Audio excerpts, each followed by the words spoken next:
Hey everyone, and welcome back to another video. In this video, I'm going to show you how to turn on your Ecobee thermostat. Now, this video is going to be particularly useful for individuals. Let's say that you're at an Airbnb and you have an Ecobee thermostat. How do you actually go ahead and turn it on? Now, this video is going to be short, sweet, and simple, guys. There's not going to be a lot of steps involved. Now, in order to turn it on, you first have to recognize that the sensor number is the current temperature of the home. Now, if we actually go ahead and click that number, and let's say we change it to 70 degrees, we can change it. And now the bottom number, think of it as like your target number.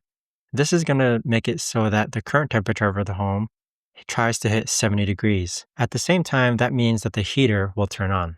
So you can see here, heater is on. Now, if you change this number, and let's say that we go to 68 degrees, you can see that it's now going to hold at 68 degrees, which means that the air conditioner should turn on. And so with that, basically the sensor number is the current temperature of the home, and then the bottom number is the target number. And then when you click up here, this is either going to say cooling, heating, or off. That is going to make it so that it actually goes and gets to the target number down over there. But that right there, guys, is the best and easiest way that I know of to actually go ahead and turn on your Ecobee thermostat. If you guys know of a better or easier way to actually do this, let me know in the comments down below. I would love to know.